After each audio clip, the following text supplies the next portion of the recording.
Gulf rites of the dead, Gulf carnival and poetics, traverse these border polarities with an alacrity charged by the erotic, the power derived from and exchanged through potentially dangerous crossing of bridges between self and other.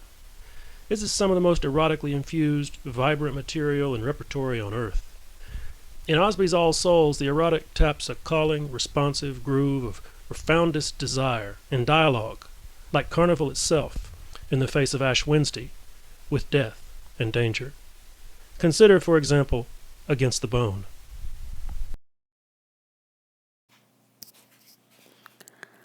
I rubbed the length of your thigh and hip beneath the covers. You pressed your face across the entire wide plain between my breasts. You spoke words into that space, against the bone. Words I never fully heard or cared to comprehend. It was enough to feel your hands working their hoodoo in and around the hollow places between my meat and bone.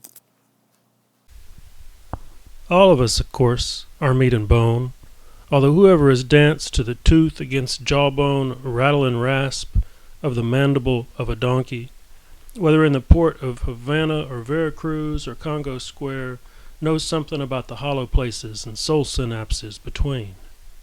A carnal and saintly knowledge of soul revivification. In spaces of white supremacy scripted by chattel economies of the plantation or hacienda, and what space on the planet isn't touched by such spaces? Something of hoodoo's fey chauffé or ritual heat keeps embodied spirit alive. I wrote of this soul sustenance in my recent book Sacral Grooves, but Osby's words carry me now across the Gulf to Veracruz. The erotic flight and spell of consuming desire cast in the song La Bruja, the pelvic thrusts and Enlightenment-era twerking of the Inquisition band's song and dance El Chuchumbe, the double entendres of the harp player La Negra Graciana, and the ways cross-border writers like Gloria Anzaldúa and Sandra Cisneros rub up old erotic codes of power and knowledge to undo the hurt and tender the passions. There is danger still between us here, tactile as a child's warm breath at prayer time, and remembrance like stones about our waists. But this much I can tell. House of Mojo, once worked, cannot be undone, not for love or money, guilty dreamings or death. And long years from now, on sacred ground, we will have these stones between us to count, and weigh and rub together.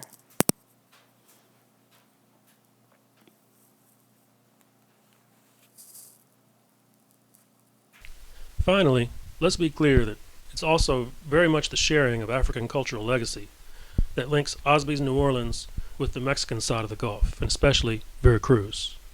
The African presence in Veracruz dates to the earliest companions of the conquistadors, from 1519 through 1521, and Veracruz was soon among the biggest slave markets in the Americas, processing almost half the transatlantic slave trade from 1595 to 1622.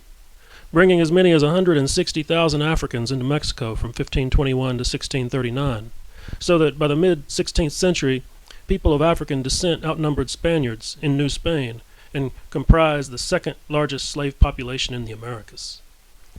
From 1580 to 1609, a group of multi-ethnic Cimarrones, led by the African-born Yanga, maintained independent palenques near Cordoba along the foothills of El Pico de Orizaba, and disrupted the route between the port of Veracruz and Mexico City so continuously that the Spanish sent an army to subdue Yanga's Maroons. By 1618, the tenacity of Maroon resistance had led to a treaty recognizing the freedom and limited autonomy of Yanga's Maroon communities, resulting in a charter for San Lorenzo de los Negros in 1630, renamed in 1932 as Yanga. It was this Maroon community in Veracruz that became the first black community in the Americas to win recognized freedom and self-government from the Spanish crown. Celebration of Jarocho identity in Veracruz testifies to the region's African heritage and to pride in identities and cultural forms once disparaged. Whether we accept that the term derives from the cattle prod or lance, jara, wielded by enslaved cowherders and by African-descended members of the colonial militia, or whether we follow Leonardo Pascal in tracing jarocho to the deeper repugnance of Arabic jara, human feces, applied as jaro in Andalusia and New Spain to pigs, swineherds, and to all who clean ship from sties and stalls. Jarocho emerged as a signifier attached to African slavery and the lowest positions in Mexican society, the wretched of the earth, shit shovelers, dark and potentially dangerous desperados.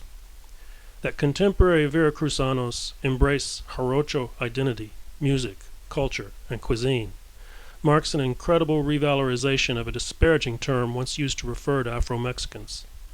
Any celebration of the Jarocho dead must honor those Africans who faced all the shit of New Spain's key port city, and the Cimarrones who found freedom in the mountains. The photos of Yanga we've been seeing, like most of the images in this presentation, were taken by my colleague Dolores over sabbatical back home in Veracruz. She traveled to Yanga to share these images, as the editors of the journal Callaloo have also done in special issues on Afro-Mexican culture. And it was the information she shared with me of the Afro-Mexican cultural roots of Veracruz and childhood tales of maroon spirits in the forest around her home that turned us to the Gulf Book project we're currently undertaking, and that led me to suggest Brenda Marie Osby as a poet of a shared home region, a poet of the Gulf. Yes, Osby is a poet of the Gulf, of those who have been dismembered and drowned in the shit depths of history. The spirits of maroons fill her poetry. In the head of Luis Congo Speaks, Osby pays respects to the remains of even those Africans who collaborated with the French, the Spanish, and the Anglos against their marooning kin. And we should remember that Yanga's own maroon community, that first recognized free black community of the Americas, was recognized by the Spanish only under the condition that it agreed to refuse refuge to new maroons. Luis Congo, whom Osby remembers for being a free Congo man employed in 1726 in New Orleans and having served as the official executioner of slaves escaping New Orleans via Bayou St. Jean, is given voice, crying for relief. Agua, agua, agua! If there is among you any Congo man, any man with but a grain of pity in his soul, give me a drink of water as I die.